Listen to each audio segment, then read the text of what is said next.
जब लड़की किसी से मोहब्बत करती है तो उसकी जानिब किसी दूसरी लड़की को देखने तक नहीं देती।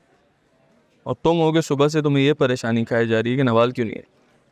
क्योंकि मैं उसकी मोहब्बत से वाकिफ हूँ, मगर तुम नहीं। तो तुम्हें यही गलत फहमी है जो इस पूरी यूनिवर्सिटी को और हमारी फैमिलीज को है कि मेरे और नवाल के बीच में कोई मोहब्बत वाला सीन है। तो पापा की कजिन की बेटी है। We've grown up together. थोड़ी अटैचमेंट है, that's it. थोड़ी अटैचमेंट? अब अगर तुम जानकर भी अनजान बनना चाहते हो तो इसमें क्या ही कह सकते। ऐसी डाउटफुल नजरों से मुझे मत देखो। अगर वाल को ऐसी कोई गलत फहमी है then I'm not responsible for it. मोहब्बत में अगर गलत फहमी हो ना मानी तो वो गलत फहमी जिंदगी की बदतरीन गलत फहमी होती। बहुत अच्छी लड़की है माना, तुम पे चीखती चिल्लाती जरूर है लेकिन दिल से चाहती भी तो है तुम। दिल? तुम्हें अपने दिल के हाल की खबर नहीं है। नवाज के दिल का हाल जान लिया तुमने? एक तो तुम घुमा फिरा कर बात मुझ पर ही ले आते हो। तुम्हें मेरे हाल पे बिल्कुल तरस नहीं आता। सारा दिन नवाल की चीखती चिल्लाती मोहब्बत को इग्नोर करता हुआ हैरान बहजाद तुम्हारी खामोश मोहब्बत की हर सदा को सुन लेता।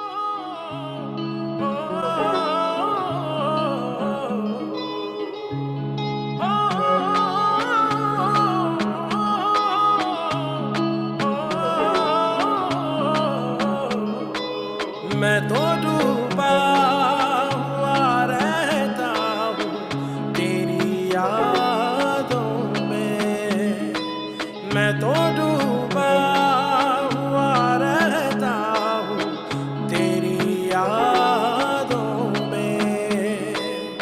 मुझे लगता है कि मैं पास तेरे होता हूँ। मैं तो डूबा हुआ रहता हूँ तेरी यादों में।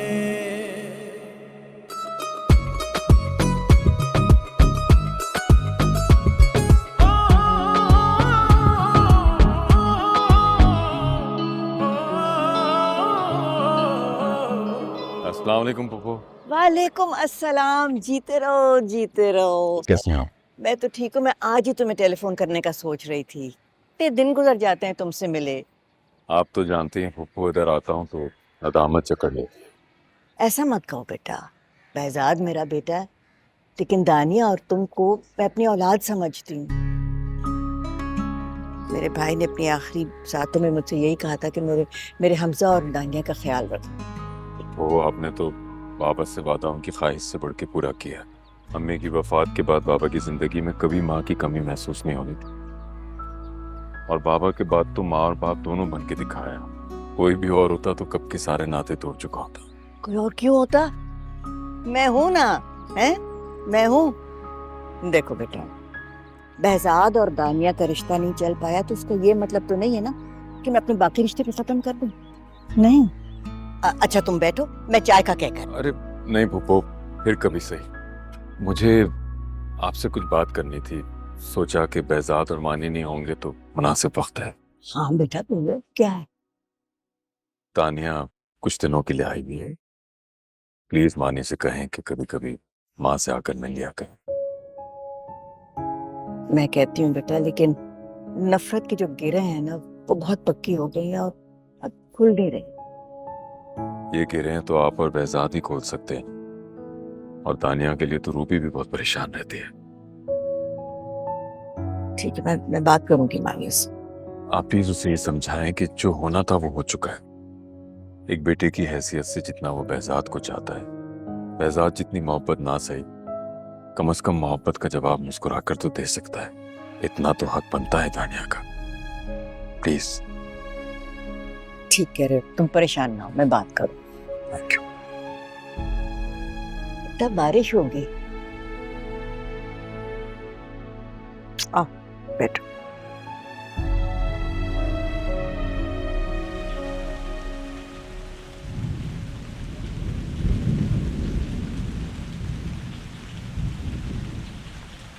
जानती हो मुझे बारिश क्यों पसंद है?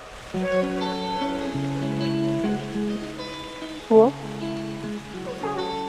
क्योंकि तुमसे मेरी पहली मुलाकात इसी बारिश में हुई।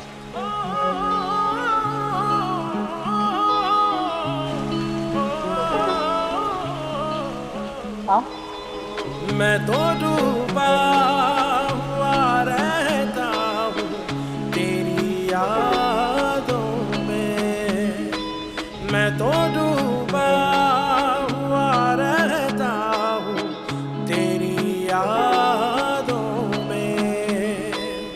मुझे लगता है कि मैं पास तेरे होता हूँ, मैं तो डूबा हुआ रहता हूँ तेरी यादों में।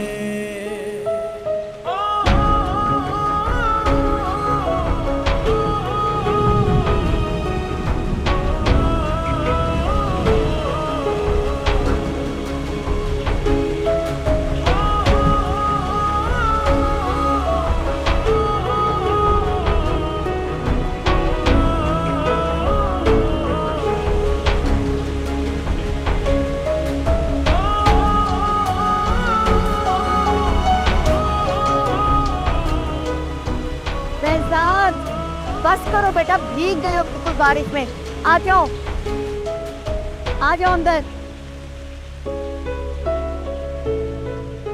आप जानते हैं मुझे बारिश बहुत पसंद है।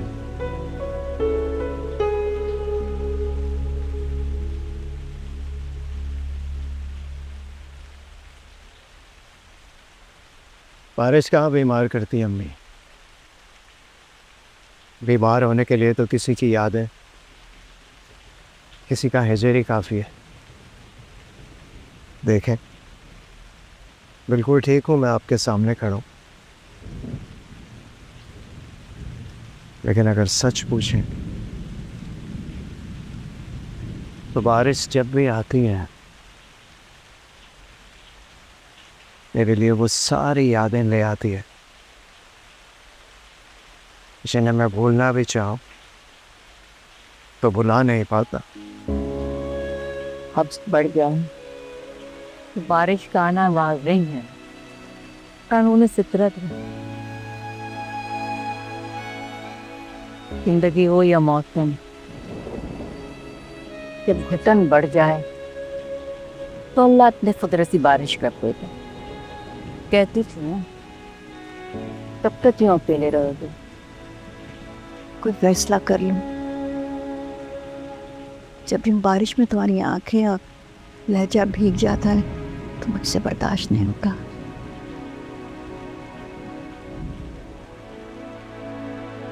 काश तुम दूसरी शादी कर लेते ऐसा।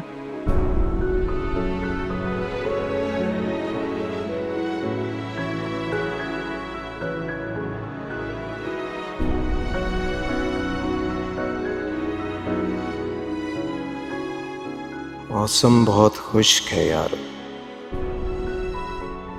बारिश हो तो सोचेंगे हमने अपने अरमानों को किस मट्टी में बोना है।